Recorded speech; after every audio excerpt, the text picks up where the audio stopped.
নতুন সরকারের কাছে ভবিষ্যৎ বাংলাদেশকে আমরা ভালোই দেখছি। প্রতি কেজি আরো 20-30 টাকা বাড়তি। এত দাম দিয়ে কিভাবে খাবে? বাধ্য হয়ে নিতে হবে, কারণ কিনতে হবে আমাদেরকে।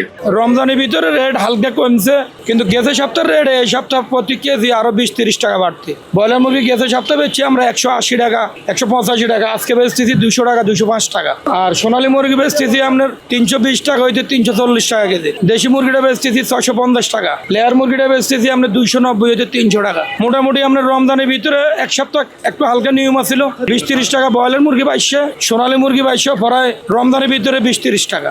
আর আপনার লেয়ারটা 2200 কেজি 20 টাকা। এটা বাড়ানোর কারণ হলো আপনার খামারের মুরগি শর্ট, অনেক খামারের মুরগি নষ্ট হয়ে গেছে, আর খাদ্য বাচ্চা এগুলার বাজার বাড়তির কারণে আপনার ছোটোখাটো খামার যেগুলো এগুলো অনেক খামারে বন্ধ হয়ে গেছে। তখন বড় খামার আলাদা মুরগি ছাড়তেছে। বাড়ার উদ্দেশ্য হলো নির্বাচনের আগে ব্রয়লারের বাচ্চা ছিল আপনার 80 টাকা, 90 টাকা। এর আগে ছিল আপনার 25 টাকা, 26 টাকা বাচ্চা। তো পার পিসে তো ইয়ানো 70-80 টাকা বাড়ি গেছে।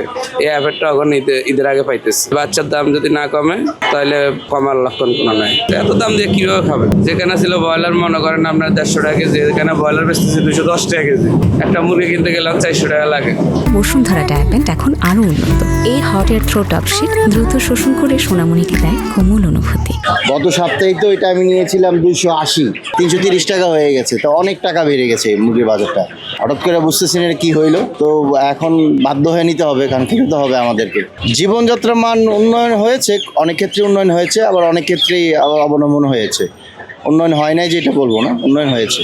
আমাদের মধ্যে হয়তো কিছু বন্ধুবদ্ধ আছে যারা হয়তো এটা সহনশীলতার মধ্যে থাকবে, বাট সবাই তো আর পারবে না।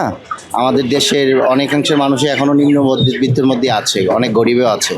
তাদের জন্য এই প্রোটিনটা ল্যাকেই থাকে, বুঝতে পারছেন? তো তারপরেও মুরগি না খেতে পারলেও ডিম খেতে হবে, অল্টারনেটিভ রাখতে হবে। বাট মুরগি তো মানুষকে খেতেই হবে।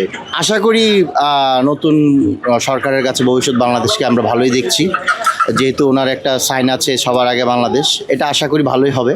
হ্যাঁ, আর এখন পর্যন্ত প্রধানমন্ত্রীর যে কার্যক্রম দেখছি, উনি সাধারণ মানুষের মতো চলাফেরা করছে। আশা করি এটা ভালো হবে, উনি ভালোর দিকেই যাচ্ছে, পজিটিভ বাংলাদেশের দিকে যাচ্ছে। 18 মাস তো আসলে কি হচ্ছে, আজকে কি হচ্ছে, সকালে কি হচ্ছে, বিকালে বলা যাচ্ছে না। হ্যাঁ, সারা দেশেই একটা গন্ডগোলের মধ্যেই ছিল। এই কি হচ্ছে, সারাদিন আন্দোলন। তো আমরা তো এই জিনিসটা থেকে মুক্ত হয়েছি, এটাই সবচেয়ে বড় ব্যাপার।